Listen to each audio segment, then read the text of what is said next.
I can do something, and now at 45 years old, with some explosive movements, with quick movement that I couldn't do 10 years ago or even 20 years ago. And that's, for me, is one of the best things that could happen to me ever. You see what I'm saying? Daniele, Good. It's been 20 years since we've parted ways at the AECC. How have you done since then? It's been a long time, yeah? Indeed. Let's say that I feel very good with the point I've reached, and the community I tried to form, to create, and that is not just a chiropractic community, is a multi-professional community, because it's in my studio, in my clinic, it's several chiropractors, physiotherapists, and personal trainers, and basically we are working all together with, but not in only shared environment, with a shared philosophy. That's the main point. Yeah. So, how do you spend most of your time? Say it again? How do you spend most of your time? Do you do mostly chiropractic or mostly training, or 50-50? So I don't do any training for my clients. I just do the valuations and the treatments. But I am studying pretty much every week, and I am trying to teach the things I know and the things I discover to my trainers every week. So it's been already maybe 15 years in which we have a couple of hours per week in which we have communication on exercises, practices, and advices that we should give to our patients and clients. So in these moments, let's say, I know much more about the training world, and my trainers got to know much more about the chiropractic world and what I do, and what the other chiropractor that working with me, Katrine, is doing. So we know loads of our respectively professions, even though we're not doing it. You see what I'm saying? So I'm not doing any training, but I'm very proficient in training for myself and for my trainers.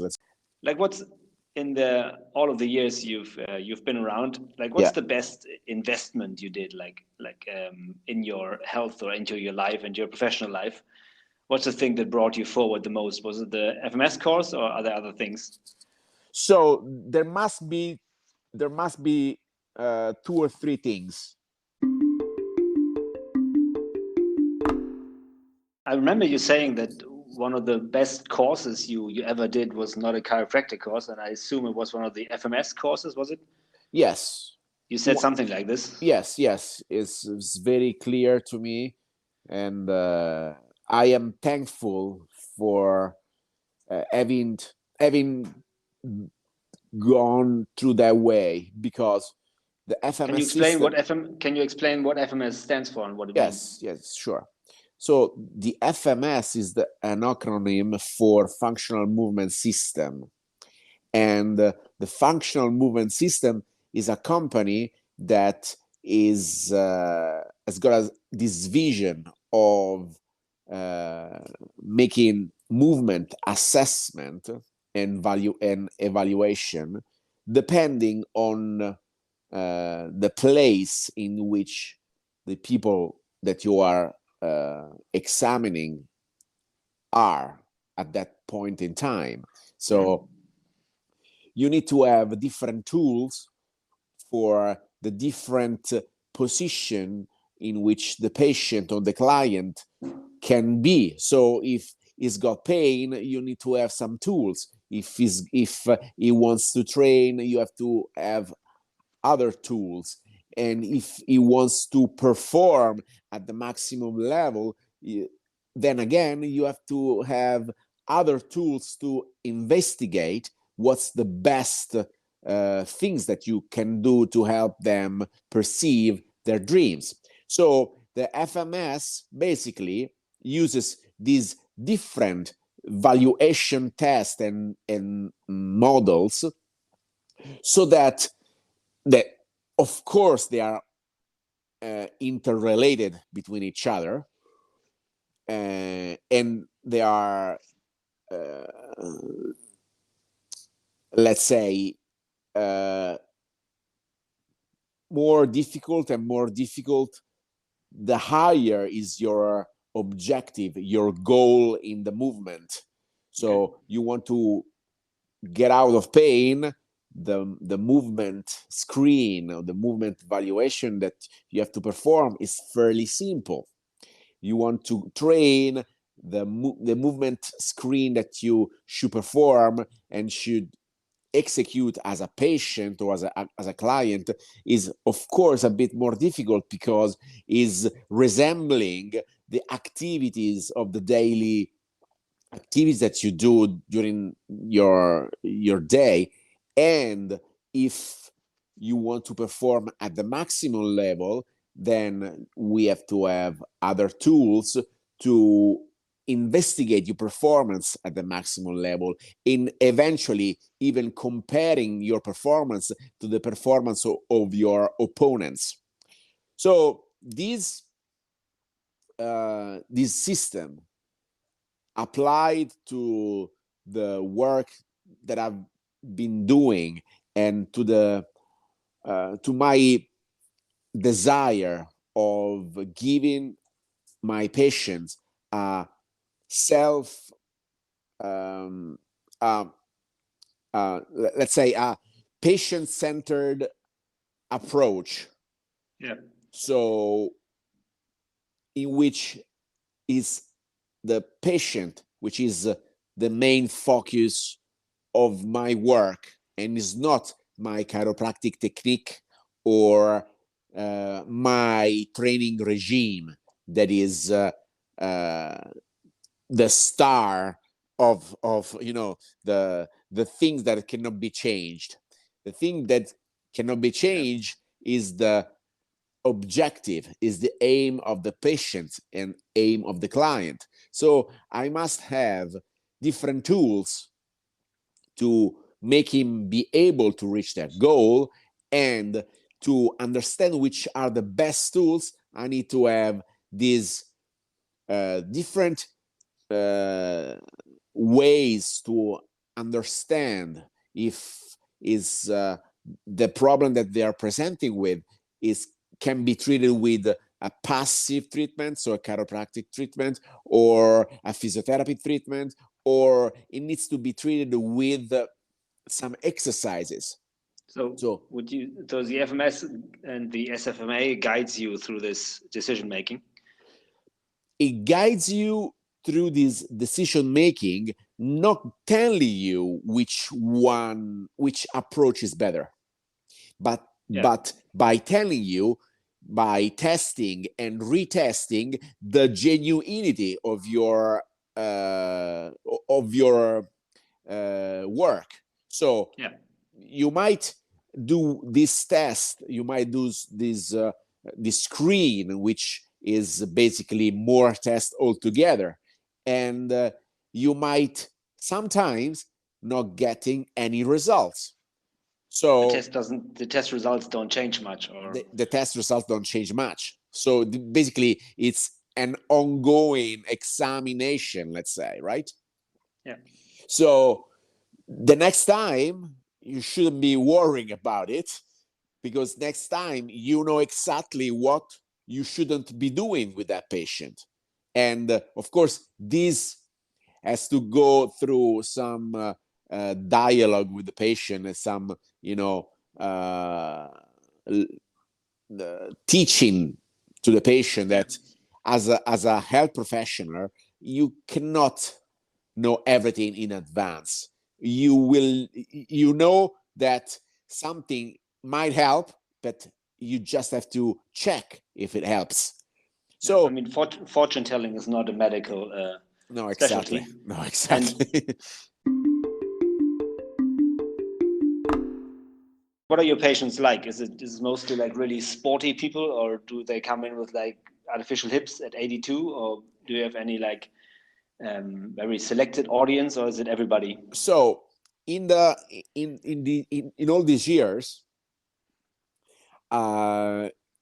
even within the working group, so with all the other trainers and physiotherapists, how many are there? We are 10. All right. Yeah. Okay. Yeah. And you are the leader of the pack, so to speak, or? Yeah, pretty much. Yes. Okay. I mean, I don't consider myself that way, but yes, in a way, the dynamics of the relationships between the professionals reveal that is the case. Let's say. Okay. Yeah. Well put. You're very diplomatic. Exactly. So marvelous.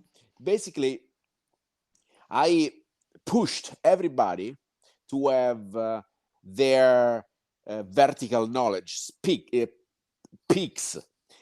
What I mean is that everybody in the team has got these specialties. So my specialties would be resolving or trying to, let's say, at least, long-standing, chronic, and repetitive back pain, for which people come all around from all around Italy, basically. And so this is basically 60% of my clientele based, and the other ones are some of the trainers throughout Italy that are attending my courses because they want to know more about this patient-centered model that I brag about. So do you do your own courses? Is it FMS courses? FMS courses. But sometimes... But with your touch, so to speak. Yes. And, early this years, I did one course on therapeutic exercises for tendinopathies. Okay. Which I've been working on since the last year quarantine, so almost a year. I've been researching, I've been trying, I've been applying with all my patients. So I came up with very nice modules of exercises that are taken from the research with, a bit of my touch. With all, considering all the hypotheses at the base of the tendinopathies. So yes, basically, pretty much are the FMS courses, but some things are mine as well. I mean, mine. I'm reporting the research and my experience. Let's say. You're probably like the most fit. How old are you? 44, 45? 45. 45, yeah. Pretty much the fittest 45-year-old I know. Thank you, seem to have lost all your t-shirts as well. Yeah. So if you follow Danny on Instagram, you will see a lot of skin there going on. So what's your daily routine to keep that fit? Okay. And what's your motivation to stay that fit? It's like these things about motivation has been something that is recently I've been hearing a lot, because I trained with this guy. We physically trained together. This Brazilian guy, which is he used to be a professional beach volleyball player, and he's a trainer as well.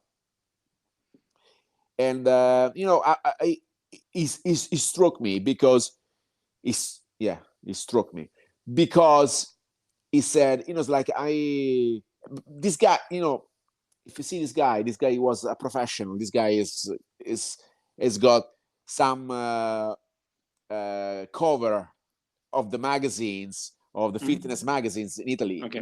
and it says, it's like, I see you as an inspiration because, you keep on pushing, and it seems that everything that you do it because, is not forced. Is because you have some motivation. Where do you get this motivation from? It's like, when I reach 45 years old, I would like to be, like you, let's say. I mean, I'm a bit embarrassed in reporting this, but that this were his own words. But this goes through a deep knowledge of what I like. So since I was a kid, I liked playing sports, and my physique, it didn't really help me out because I always had hip dysplasia. So my hips are different from one to another. So, the asymmetries in the movement is not really something that is advisable.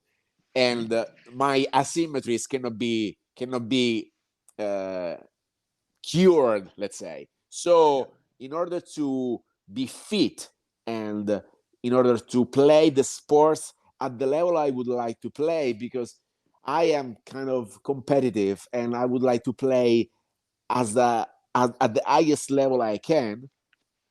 In order to do that, in order to satisfy my needs of competition and the needs of playing sport, then I need to train, and I need to do loads of things during the day for me to be able to play like that. So how much do you train a day, would you say? Do you train every day? I train every day, and sometimes I train twice a day. So this morning I woke up at 5:15, let's say. A quick breakfast, 20 minutes of my routine that I'm gonna post very soon on the social medias in my morning routine, and then I played three hours of beach volleyball this morning. So well, that's a bit of a luxury. So you live near the beach, I guess? I live on the beach, but today I played in the center of Rome because we have plenty of indoor sand courts, because this sport is getting popular, let's say. That's good. So, and again, you supplement the whole thing by eating well, or eating appropriately to the level of sports you do. Yeah. Okay. So, and it's a bit against the grain, as I heard. Yes. My eating has been refined to my needs, because as it should be. Yes. Because other than beach volleyball, I weight train 5 times a week. So I need to be very focused on nutrition.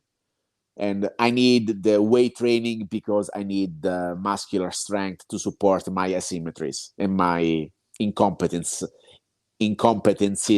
in overall mobilities because of my different injuries in the past. But it's like I need to be very focused on nutrition.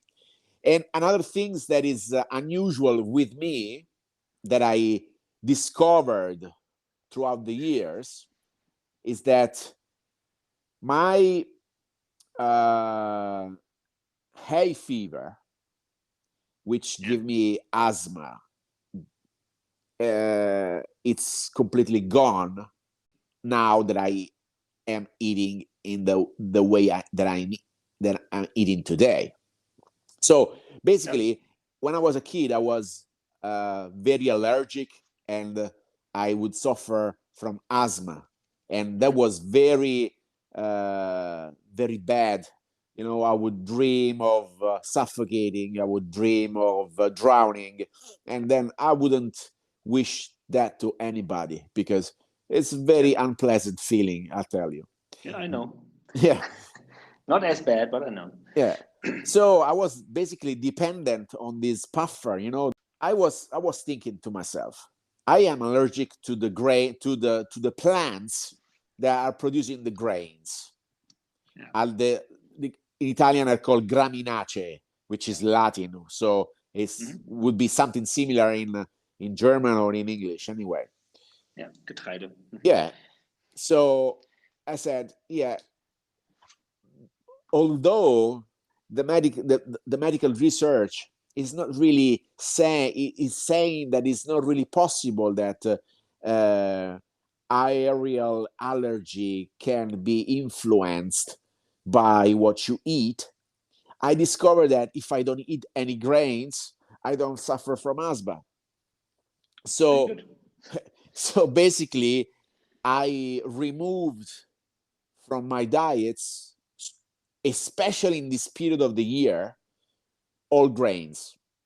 But in the past, I would have some rice cakes, because it's like they tell you that carbs are very important for the muscular energy, so you should assume or should consume some carbs after the training. Okay, even the small quantity, so 1 or 2 rice cakes, not immediately, but they would trigger my asthma attacks or my allergic attacks. Now, that's something you should. So it's something you should definitely discuss with Simon Billings. Yes, he'd be very interested in that. But he recommends 2 weeks of exclusion diets for gluten and all that stuff. So I mean, I've been gluten free for years, but rice. I thought, it's like, if I don't eat rice, how can I do explosive task in my sports, right? And it's been already 2.5 years, almost 3 years, that I'm pretty much on the keto carnivore side of nutrition, and pretty much intermittent fasting every day with the eating window of 7 to 8 hours. So during the remaining 16 hours, I basically have water or sometimes coffee and nothing else. And for me, that works fantastic.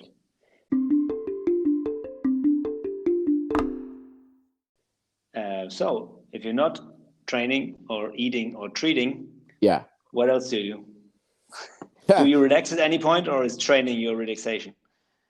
I don't have any spare time, let's say, because in my spare time, I try to find something that really, really interests me.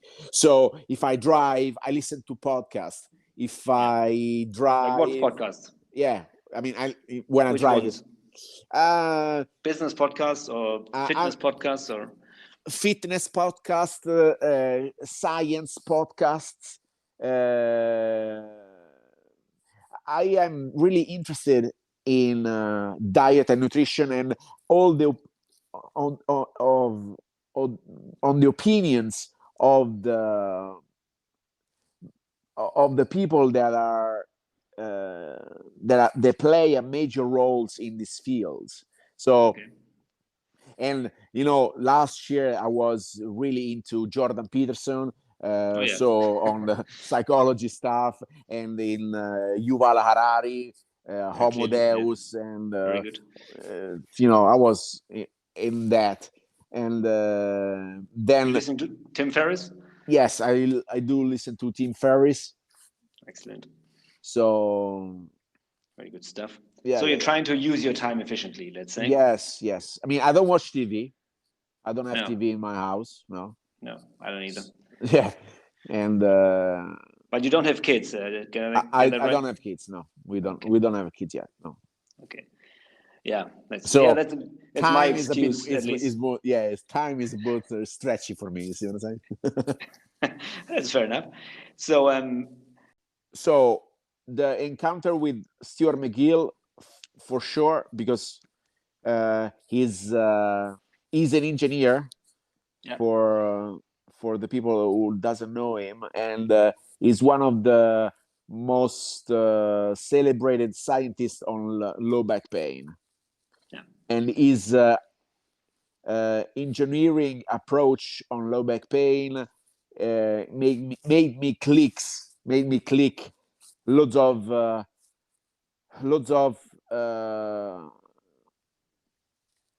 ideas and approaches, and I really like his approach. it's very unemotional. It's like, it's not about being a chiropractor or being this professional or that. It's about getting the patient better. Yes, And if it takes training, if it takes advice for sitting, then that's it. And it's very pragmatic from what I see. it is very pragmatic, and sometimes with some kind of patients you need that specifically. So, yeah, but his vision of biomechanics really helped me out in understanding other things, not really related to back pain, but yeah, related to the mechanics of the yeah, body, let's say. Of course, the encounter with the FMS system is it's something that I really cherish, because it was the missing link between passive care and active care. no, that's a good point. Yeah, Yes, I think that everything that I told you, so McGill and FMS, basically blossomed. So my encounter with these two systems, with with these two philosophies, blossomed in the gathering of a working team, which exploits these two philosophy and communicates on the same level, even from different perspectives. One of the things that basically makes me happy, because you have brothers and sisters, have you? yeah, Okay, I was an only child, and I always needed to do something in a team. I'm yeah, not. I'm not. I am a teammate. yeah. I'm A not. team player. Yeah, I am a team player. I'm not a solo player. And uh, forming and shaping a team that I work with every day, and we share wins and losses. We share, satisfaction and pains. It's it's something that I really like. excellent. So there's I mean, you're doing a lot of research and a lot of reading, and you make up your own mind on things. Is there one thing that you are really sure about, but everybody else disagrees? Yes. Okay, eating lots of meat. Eating lots of meat. No, this is a personal thing, right? So I will not I will not push that as far as saying that is the right thing to do for everybody. I will not. No, that's fine. But one thing that I'm sure. I mean, there are a couple of things that I'm sure at, and that I don't think that everybody disagree with them, but it's very difficult to admit sometimes. The first thing is, I think we are undertrained, and because we are undertrained, we are, let's say, we need loads of care. If we were more trained, and we would have many more movement experience, and we'd have with less comforts, climbing stairs instead of elevators, or running instead of mopeding, we would have a better relationship with ourselves. And another thing is that I'm sure of that we are too distracted from the messages that we get from outside, and that messages distract from ourselves. Not many people understand the inner truth that they have inside them. They don't, there is something that really pisses me off. Go ahead. And maybe a rough percentage of 80% of the people that I meet, my patients, let's say, and I ask them, what do you really like? They don't have a ready answer. It means that they never thought about it. And if you never thought about it, you cannot have a sequel of action that you should take to get to that point. You see what I'm saying? Yeah, And I've read something about wishes. That if you say to people, you can have 3 wishes, but you can't wish for perfect health, you can't wish for endless money, and you can't wish for world peace. What are your wishes? And people can't come up with anything. Exactly. Yeah. Blank. It's only what they have. It's like a bit longer holiday, a bit faster car, and a bit bigger house. So, so they basically are perfectly happy from that point of view, but they're not. They're really unfulfilled, I think.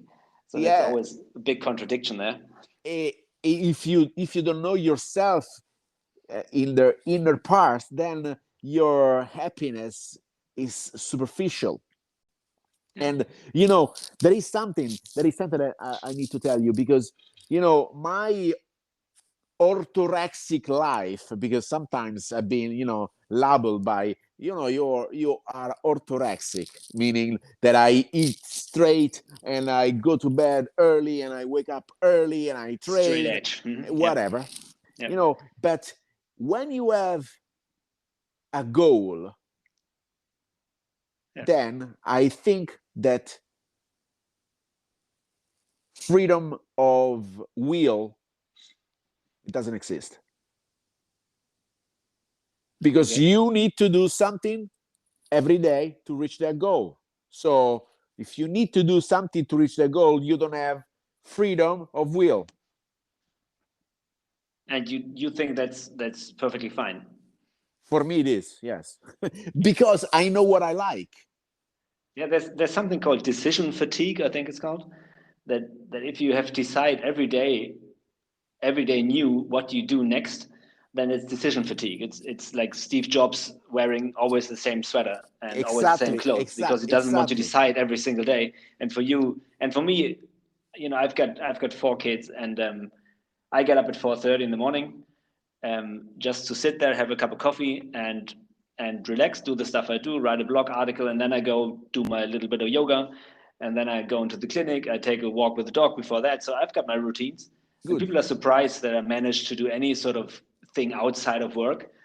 I'm always like, yeah, but that's what I have to do. I want to stay fit. I see every day what happens if you don't. People are sitting in front of me at age 36 and they can't move properly. And that's not what I want.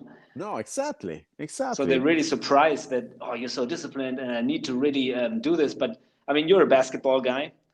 I was. Yeah, about Stephen Curry. Yeah. He kept injuring his ankles. And then he said, like, 3rd or 4th time he was in hospital. And then he said, and then I realized that my body is my capital and I really have to take care of it. And I'm like, what? You found that out now? Exactly. Like, what do you think they pay you for? For your thoughts? Nope. For but playing basketball. That's talent. Because it's like sometimes the best athletes are so talented that they didn't have to go through all the pains. Because it's like everything was easy. And but it doesn't make a long career. No, it doesn't make a long career. And all of a sudden if the competition is a higher level, you don't know how to react to that, because basically you never were in that position that you have to push yourself to the limit. Your things seem to be pretty set, and you're very happy in the place you are. What if you changed your mind about recently, that you were really of different opinion in the last, let's say, 10 years, and you've changed your mind about? Has there been anything? Or is it a slow evolutionary change with new data? Sometimes, yeah, you are biased because you see, right? So at the beginning of my career, I was seeing pretty much back pains, but not the acute the acute type, the chronic or repetitive. So I would apply the McGill system, and they will get better. So basically, I was kind of biased in thinking. So the back should be stable, should be solid. You shouldn't bend over.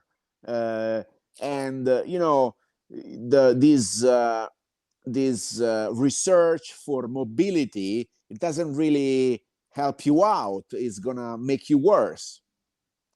But then, every movement in your body can be trained, and by the concept of hormesis, right, from Greek. So something that can be eventually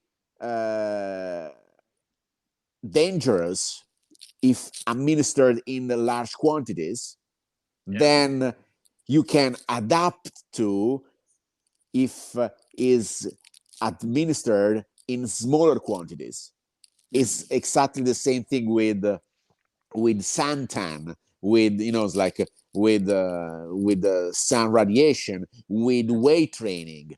So basically, now I'm doing exercises for my back, for my abs, for my hips that I wouldn't do in the past, but because I was so blinded by and biased by the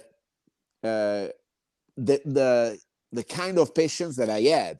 I had this patient in all the same categories, and so I said, okay, this is the patient that I get. Everybody's gonna be like that.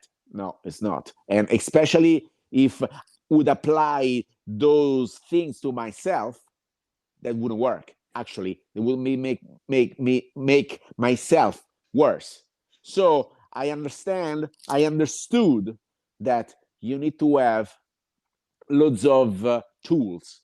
And as McGill would say, if the only tools that you have is a hammer, everything that you see resembles a nail. Yeah. So you would say there's no bad movement? You can just do it badly? Or are there any movements that are actually dangerous, or is it always in the context of what you want to achieve? I did a post on the difference between flexibility and mobility. Right. So the difference is the motor control that you have. So the motor control is a range of abilities. Strength is one of them. Synchronization of muscle coordination is another one. So my movement is not perfect because my anatomy is not perfect in my case. So I am prone to do some bad movements because my right ankle's got 5 degrees less than the other one. And yes, in all these years that I've been working on it, that's the maximum that I achieve with all the modalities that I tried. So I think I should keep it that way. although I train every day to make it better. But anyway, I am prone to bad movements. But because of the training that I do, because of the motor control that I do, the strength that I gained, then I have more control on that bad movements. Okay. So I went through my young ages in young years in which I would get injured very often. And now today I played 3 hours in a row. So we trained with a trainer, and then we play a friendly match. And there's one thing that always bugs me when I listen to people doing their pitches for their seminars, and they always say, we tell you what they didn't tell you at university or at college. And I don't like that, because when they then tell me what they're going to teach me, I thought, well, if you would have gone to the lectures and not be drunk half the time, you would have probably heard this stuff, because, you know, like how important do you think was your chiropractic education to what you do now? Because many people belittle it a couple of years later. They are nothing of what I learned at uni, I really used, blah, blah, blah. How important do you think it was? Very, very, very important. Because of the education that I received in the ACC, I saved my ass and some of my ass's boss several times, because you know, it's like I used to work in this context in which I would see many people throughout the day. Everybody was screened from orthopedic surgeon. Everybody got X-rays, and however, there were all these steps before me and Katrina, my better half, let's say, that she used to work with me in that setting, would discover, you know, some very nasty stuff like metastases, like fracture that nobody else could have spotted. So I would find myself in thinking, you know, it's like these guys are taking everything so lightly, and we are playing with the health of people. And because of the knowledge that we gathered in ACC in the college,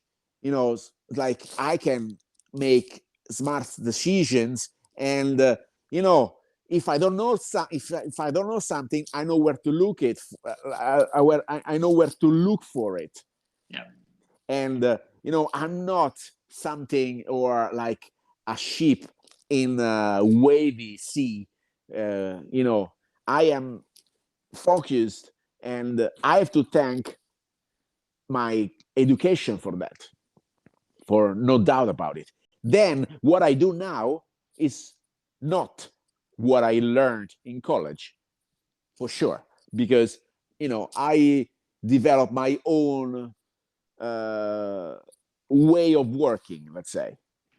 Yeah, I mean, yeah, that's not the same thing as saying everything I learned in college was useless, which some people do. It's not at all. Not if at you all. would still do the same thing you would do in your ACC clinic, then that'd be pretty sad after 20 years. I just remember Arvid Torkelsen. He said, if you pick a nice town where you want to live later on, open your first place 2 hours away from there, because you don't want to practice for the first 2 years on the patients you want to take long-term care of. And then after 2 years, you move to the place you actually want to live at. So you practice somewhere else. And that's what I did. And I'm not sure I've refined it that much as you've done, but that all sounds really good. And we should definitely have a session here in Germany when travel and everything is it's safe back to normal. Yeah. But I have to tell you this on this subject. So I'll tell you this. I know exactly the dates. So it was 25th August of 2015. So Okay.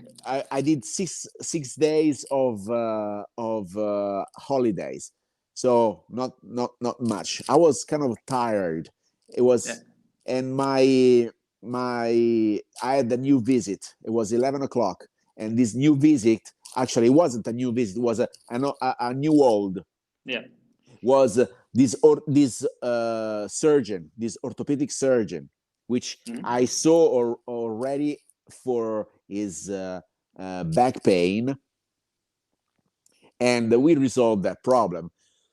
So he came with a problem in his left arm, some atrophies in the triceps, and pain on the on the side of the pinky, basically. I did my examination, and I discovered that there were two radiculopathies, C7 and C8, right? Yep. So I remember him being sitting on the bench, and I was behind him, and I would say, Emiliano, this guy is called Emiliano. I will not tell you the last name, of course. Clearly. Emiliano, this is, it's like the reason why you have this radiculopathy is because you have, so these atrophies, because you have a C8 radiculopathy is coming from your neck. And he says, yeah, but C8 doesn't exist. So, it's like this guy is 2016. So I am 40 years old. Yes. This guy is much older than me. I am, and he's a surgeon. So I think to myself, this guy must be right. You are tired, Daniele. You said something wrong. Yeah. And this was going through my mind, no? And the a little devil appeared in my mind and said, yes, you always says that anatomy like your pockets, and you could do anatomy exam 20 years after the last time you studied it, and you are so demanding with your workmates, and you are doing these pedantic mistakes. So if this guy doesn't walk back to that room, it's a good thing, because you said something wrong, and you deserved it if he doesn't show back, if he doesn't come back. And on the other side, there was an angel. I said, yes, but it's like, it's the first day after holidays, you'll be tired. He's older than you, and anyway, accept it. C8 doesn't exist, the angel said. And I said, hold on, relax, let me go through my anatomy. I know my anatomy. So basically I was running through my anatomy, and I was picturing C1 is on the atlas, C7 is on C7, T1 is below T1. So it must be something between C7 and T1, which is not T0. It should be it should be C8. So C8 does exist. Emiliano, C8 does exist, and it gives you strength to the triceps, right? But the vertebra C8 doesn't exist, he says. And and all of a sudden said, and I was thinking, oh, this guy is working to the ER on one of the major roads in Rome. Remember, Daniele, remember, don't go fast with the car in that road, because if you happen to be one of these patients with a whiplash, it's gonna be your last day on earth. You're telling this guy what anatomy is. Yes. Yeah, exactly. God. But it's like I tell this, the first time that I tell this story in English. So Yeah, but again, you can always go back to your basic education and have a really and reaffirm that things are as you think they are. Yeah, because I always say I've had a great education at AECC because Yes. I took part in lots of it. I went to every lecture, and I tell my kids, my son is just writing his A levels now, and I tell him, listen, I professionalized myself in university. I wasn't before. I was very like day to day, sort of, I didn't do much thinking ahead. I remember you were very German in your Yes, in your study approach. Yeah, that's true. Just apart from drinking the beer, I was very German. But yeah, and that I really said that I always thought, well, that's going to help me because that's what I'm going to do the rest of my life, and anatomy is not going to change, and physiology is not going to change much. Exactly. And I keep reading like scientific papers and things, and I just read something about biomechanics at the smallest level that was really interesting, like how cells differentiate through biomechanical forces. That's stuff that really interests me. Cool. There was a great article in the like Scientific American for Germany. It was really good. Good stuff. And I really like this stuff. So there's one question Tim Ferriss asks his people when he does interviews. Yeah. Like, if you could have a huge billboard in Rome at the main plaza with something you would like the people to know, what would it say?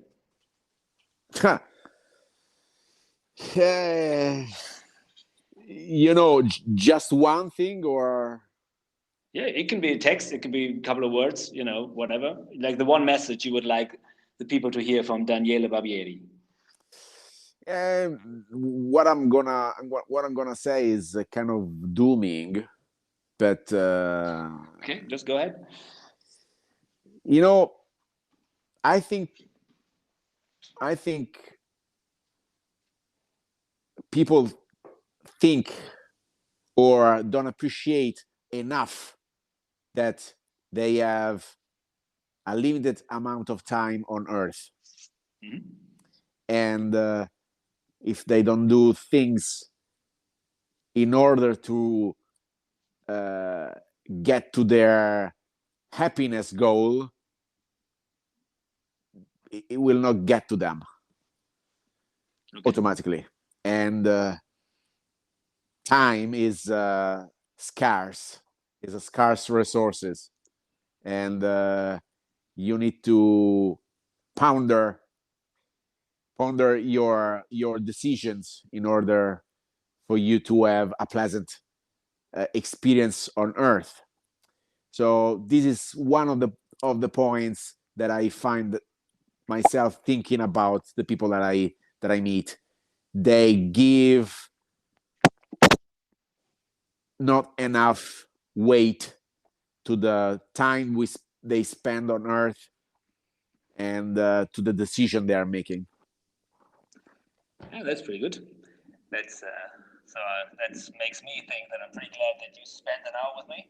Yeah. Almost 58 minutes. That's pretty good. So thank you for that. It was a pleasure. Insights. It was a pleasure. I'll definitely do other podcasts with other colleagues of us, and maybe you'll find something interesting. Definitely Simon Billings, the nutrition side. You should talk, you guys. Sure. And I thank you very much for your time, and I'll try to edit this stuff and then post it to my webpage, and I'll send you a copy, obviously. Right. So thank you so much. You're welcome, Timo. Great speaking, and we'll see each other in Rome or Leipzig. Yes. Yes, marvelous. Soon, let's say. Let's soon, hope. please. Yes. All right. Ciao, Timo. Bye now. Grazie tante. Yeah. Ciao. Ciao.